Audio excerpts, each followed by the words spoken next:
رمضان کے بعد شوال جیسی آیا، اب کچھ حالات ایسے ہوئے کہ یزید نے اپنے خلفاء کو، اپنے گورنروں کو، اپنے امراء کو ہر جگہ پھیلا رکھا تھا، لیکن کوفہ ایک شہر ایسا تھا۔ کوفہ کی تھوڑی سی تاریخ میں آپ کو بتا دوں، کوفہ یہ 16 ہجری میں حضرت عمر فاروق رضی اللہ تعالیٰ عنہ کی خلافت کے زمانے میں بسایا گیا تھا۔ شروع سے ہی یہاں پر حضرت علی کے چاہنے والوں کی کثرت تھی۔ مولا علی شیر خدا رضی اللہ تعالیٰ عنہ سے محبت کرنے والے بہت زیادہ تھے، اسی لیے حضرت علی نے بھی خلافت کو مدینے سے اٹھا کر کے کوفہ پہنچایا، اور حضرت علی کے زمانے میں دارالخلافہ، خلافت ہاؤس کوفہ میں ہی رہا۔ آپ کے انتقال کے بعد امام حسن رضی اللہ تعالیٰ عنہ بھی کافی دن کوفہ میں رہے، اور پھر آپ کو کوفہ والوں نے ہی زہر دے کر کے قتل کیا۔ حسن مجتبی رضی اللہ تعالیٰ عنہ کو، امام حسین کے بڑے بھائی، زہر دے کر کے ان کا قتل کیا گیا۔ امام حسن رضی اللہ تعالیٰ عنہ کے ساتھ بھی اور حضرت علی کے ساتھ بھی غلط ہوا تھا کوفہ میں، لیکن وہاں کے لوگ اب بھی اسی بات کے قائل تھے کہ ہم اہل بیت کے ساتھ ہیں، رسول اللہ کے گھر والوں کے ساتھ ہیں۔ جب کوفہ والوں کو یہ معلوم ہوا کہ یزید خلیفہ بن چکا ہے، امیر معاویہ کا انتقال ہوا، تو وہ لوگ امیر معاویہ کو بھی پسند نہیں کرتے تھے۔ اب یزید بیٹھ گیا تو اور دشمنی میں جلنے لگے، کہا کہ ہم امیہ خاندان کو ہی نہیں پسند کرتے، خلافت کے حقدار تو علی کے گھر والے ہیں، حسین ابن علی کو چاہیے کہ وہ خلافت کا اعلان کرے، اپنے خلیفہ ہونے کا اعلان کرے۔ تو کوفہ والوں میں آپس میں یہ میٹنگیں ہونے لگی، ہم تو یزید کو خلیفہ نہیں مانیں گے۔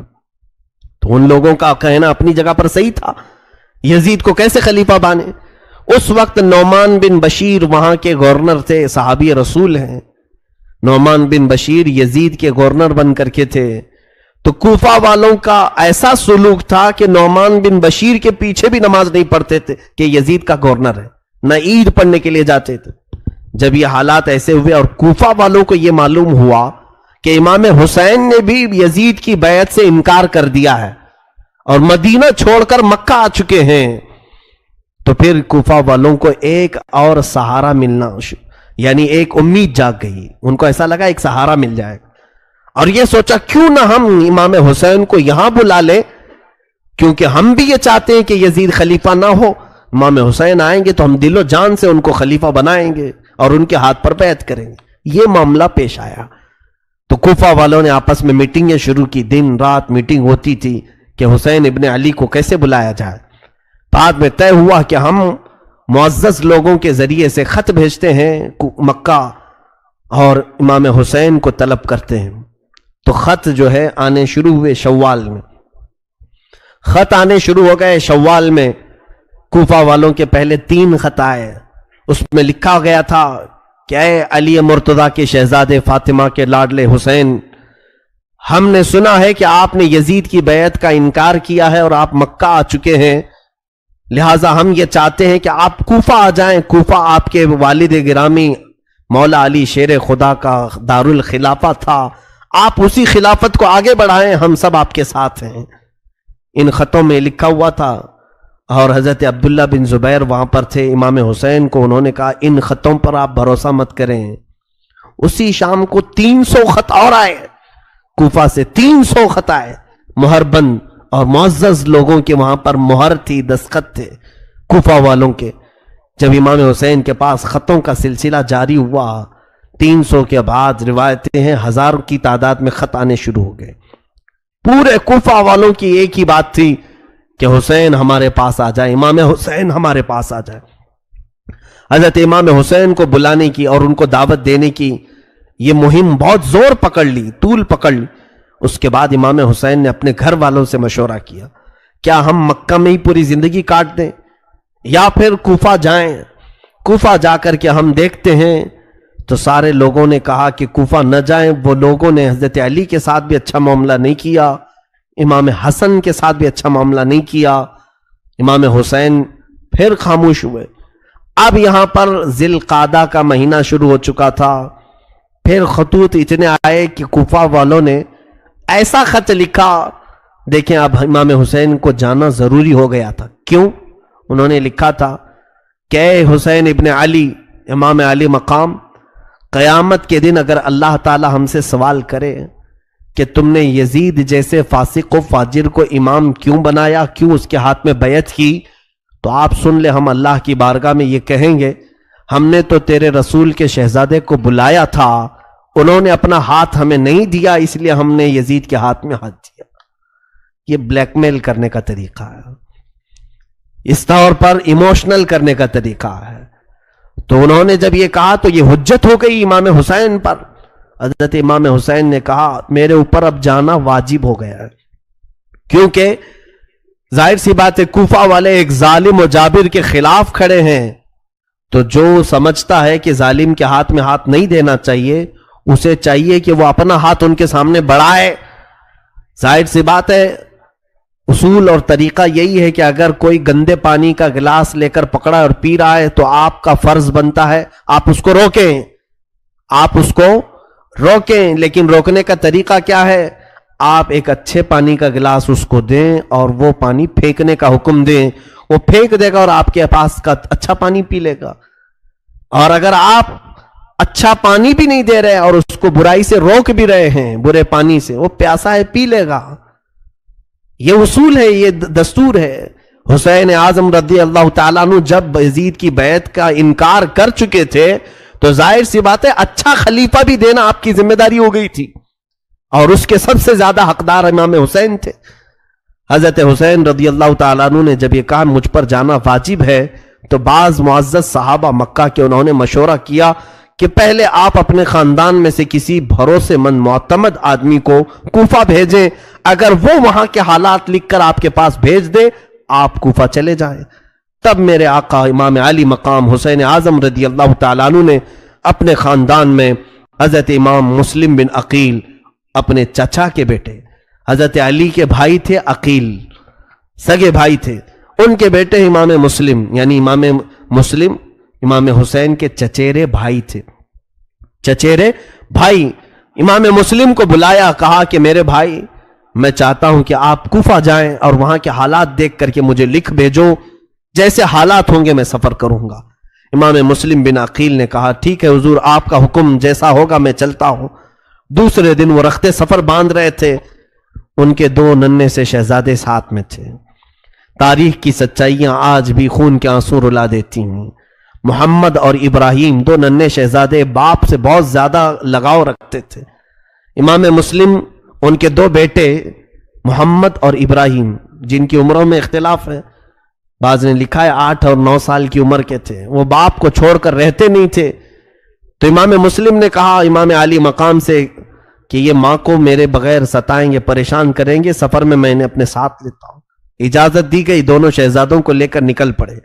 امام مسلم بن عقیل سفر کر کے جب کوفہ کی طرف آئے، کوفہ جیسے ہی آپ داخل ہوئے، کوفہ والے آپ کے استقبال کے لیے پورے راستے سجا چکے تھے، نعروں کی گونج میں آپ کو لایا گیا، جگہ جگہ آپ کے استقبال، ہر گھر میں دعوت، اور ہر گھر والا آپ کے لیے پلکیں بچھائے کھڑا تھا۔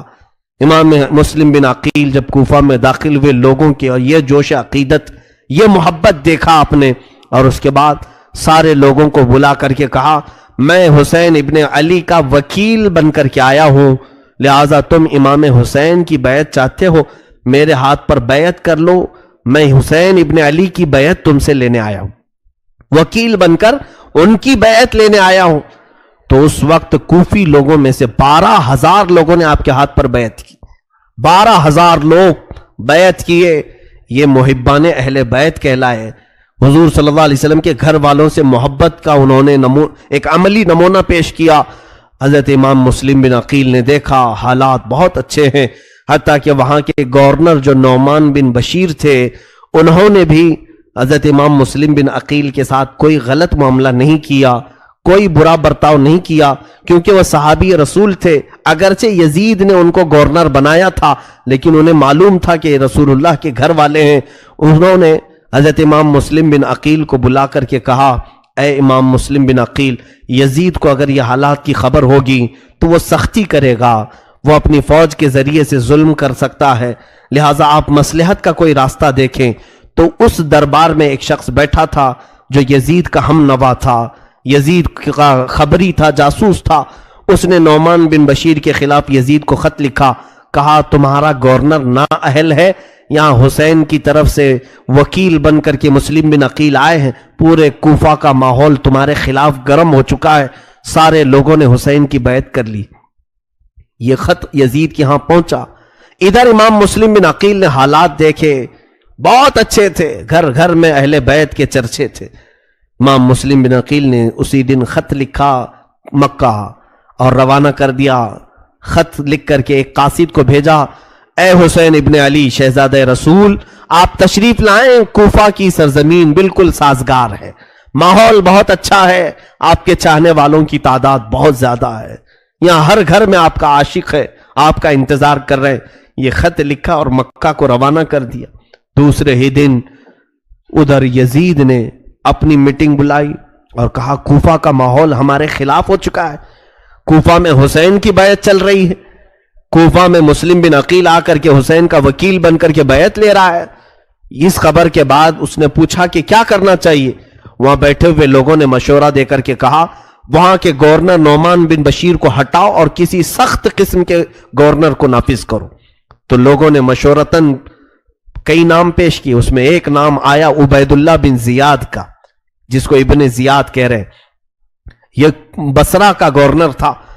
اس کے متعلق لوگوں کا خیال یہ تھا کہ اتنا سخت دل تھا، یہ کسی کی رعایت نہیں کرتا تھا، اور ایک طوائف کا بیٹا تھا۔ یہ اور بات ہے کہ اسلام لایا، بعد میں اسلام میں آیا، لیکن دل کی سختی ویسی تھی۔ ایک بات یاد رکھے، میں نے کافی دن قبل یہ بات عرض کی تھی، حلالی اور حرامی ہونے کا ثبوت اسی سے ملتا ہے۔ جو بزرگوں کے متعلق ادب کا لہجہ رکھتا ہے اس کے حلال ہونے کا ثبوت ہے، اور جو بزرگوں کے خلاف بکتا ہے یا بے ادبی کا اظہار کرتا ہے اس کے نطفے میں شک ہوتا ہے، وہ صحیح طریقے سے دنیا میں نہیں آیا ہے۔ بہرحال عبید اللہ بن زیاد سخت قسم کا گورنر تھا۔ یزید نے اسے پیغام بھیجا کہ تو بصرہ چھوڑ اور کوفہ کی گورنری لے، نعمان بن بشیر کو معزول کر اور تو وہاں کی گورنری کو سنبھال، اور مسلم بن عقیل کے ہاتھ میں جتنوں نے بیعت کیا اس ماحول کو پورا بدل ڈال، میری بیعت لے لے سب کے ساتھ۔ تو یہ عبید اللہ بن زیاد کو حالات معلوم ہو گئے کوفہ کے۔ یہ اپنے ساتھ 20-25 لوگوں کو لے کر بصرہ سے نکل کر کوفہ آیا۔ مغرب اور عشاء کا وقت تھا، بیچ کے رات کے وقت مدینے سے آنے والا جو راستہ تھا، مکہ سے آنے والا جو راستہ تھا، اس راستے سے یہ کوفہ میں داخل ہوا۔ لوگوں کو ایسا لگا کہ امام حسین آ گئے ہیں، امام حسین آنے والے تھے کیونکہ خط بھی جا چکا تھا۔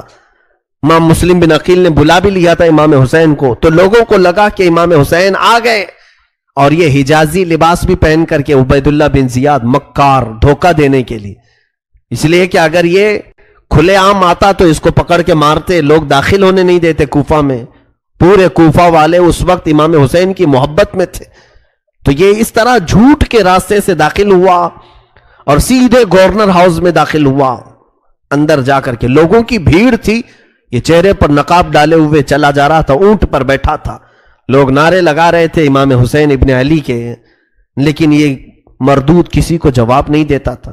بھیڑ بہت اکٹھا ہو گئی، گورنر ہاؤس میں اندر داخل ہو کر چھت پر کھڑا ہوا اور اس نے اعلان کیا، اے لوگوں، میں حسین نہیں ہوں، میں امیر عبید اللہ بن زیاد یزید کا گورنر بن کر کے آیا ہوں، اور تمہارا پرانا جو گورنر تھا نعمان بن بشیر، اسے معزول کیا جاتا ہے۔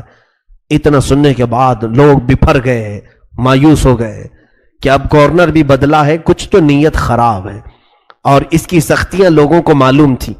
یہ جبر کرتا تھا، ظلم کرتا تھا، کسی کو اپنے سامنے کوئی رعایت نہیں دیتا تھا۔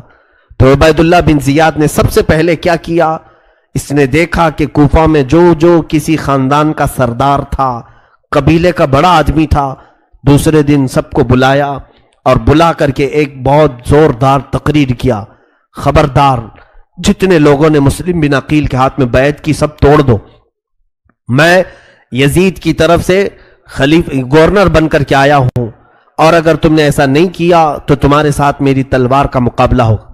سبوں نے جواب دیا کہ اے ابن زیاد، اگر تو نے تلوار اٹھانے کی غلطی کی تو پھر ہماری تلواریں بھی تیرا مقابلہ کریں گی۔ اس کے ساتھ بہت بحث ہوئی، اس نے اتنے جتنے لوگ وہاں آئے تھے ان کو اپنے فوجیوں کے ذریعے سے گرفتار کر لیا اور گورنر ہاؤس میں بند کر دیا۔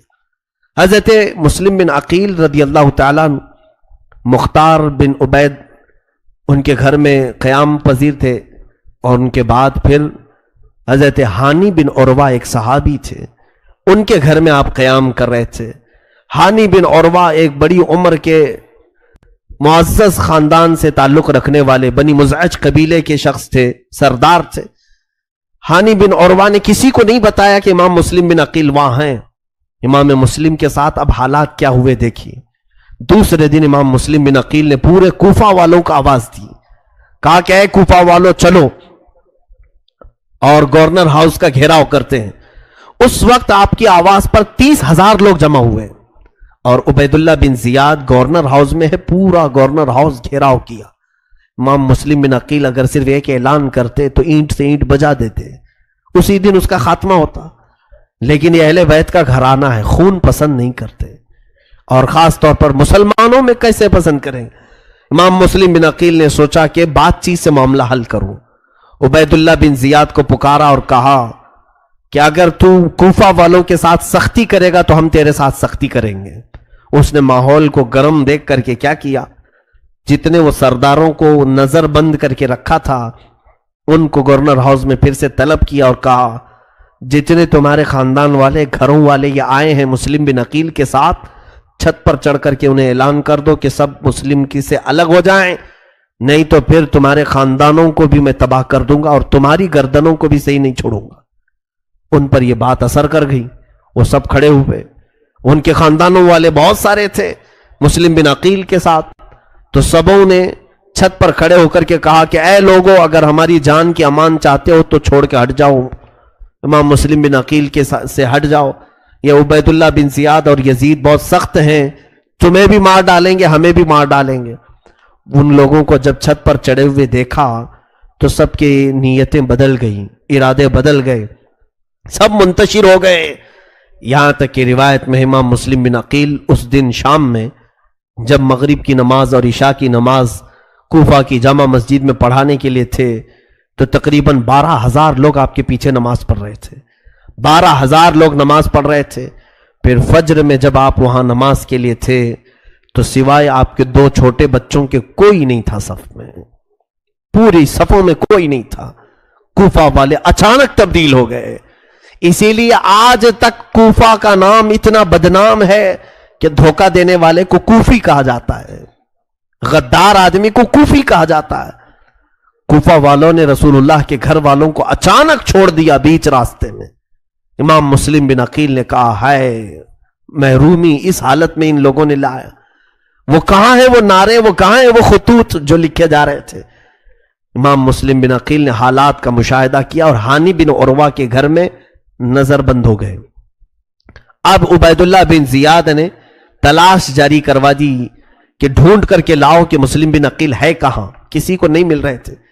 ایک جاسوس معقل نام کا غلام تھا، شامی غلام، اس کو کچھ پیسے دے کر کے اس نے جاسوسی کے ساتھ ڈھونڈنا شروع کیا۔ اس نے ایک معزز شخص کو پکڑا اور کہا کہ میں اہل بیت کا سچا عاشق ہوں، سنا ہے امام مسلم بن عقیل کوفہ میں ہیں، میں ان کو کچھ ہدیہ دینے کے لیے آیا ہوں، میں مدینے سے آیا ہوں۔ تو انہوں نے خیر خواہ سمجھا اور وہ لے جا کر کے ہانی بن عروہ کے گھر اسے پہنچایا۔ وہ معقل نام کا غلام ہانی بن عروہ کے گھر گیا۔ حضرت ہانی بن عروہ نے پوچھا کہ کیوں آئے ہو؟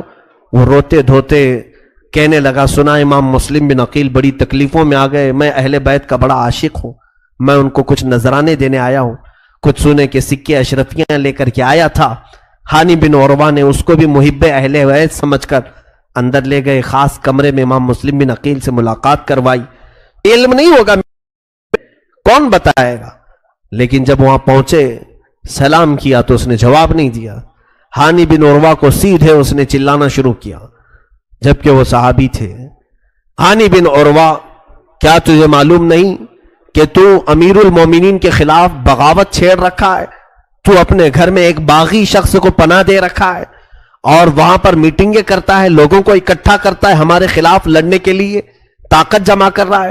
وہ بکتا گیا۔ ہانی بن عروہ نے کہا نہیں، میں ایسی کوئی سازش میں شریک نہیں ہوں، ہاں البتہ بن عقیل وہ رسول اللہ کے گھر والوں میں سے ہیں، اگر وہ مہمان بن کر میرے گھر میں آئے ہیں تو میں انہیں مہمان ٹھہراؤں گا اور میں ان کی خدمت کروں گا۔ اس نے کہا ہانی تم مسلم بن عقیل کو ہمارے حوالے کر دو، ہمارے حوالے کر دو۔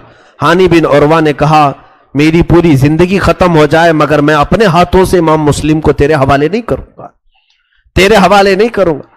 امام مسلم بن عقیل کو حوالے کرنے سے انہوں نے انکار کیا تو عبید اللہ بن زیاد نے کہا ہانی تمہیں معلوم نہیں میرے تلوار کی سختیاں؟ ہانی بن عروہ نے کہا اگر تیرے تلوار کی سختیاں ہیں تو میرے گھر کے افراد بھی تیری اینٹ سے اینٹ بجا دیں گے، میرا قبیلہ بہت بڑا ہے، ہمارے خاندان کے لوگ یہاں پر سب حاضر ہو جائیں گے۔ اس نے ہانی بن عروہ کو نظر بند کر دیا، قید کر لیا اپنے اندر۔ ان کے چہرے پر چھڑی سے اتنا مارا گیا تھا کہ زخمی ہو چکے تھے، پورے لہو لہان ہو گئے تھے، ان کی عمر تقریباً 80 سال کی تھی، اتنا زخمی کر کے انہیں نظر بند کر دیا۔ دوسرے دن کوفہ میں یہ بات مشہور ہو گئی کہ ہانی بن عروہ کو قتل کر دیا گیا ہے۔ ان کا جو بڑا خاندان تھا وہ سب جمع ہو گئے گورنر ہاؤس پر، آ کر کے انہوں نے حملہ کیا، کہا ہانی بن عروہ ہمیں چاہیے۔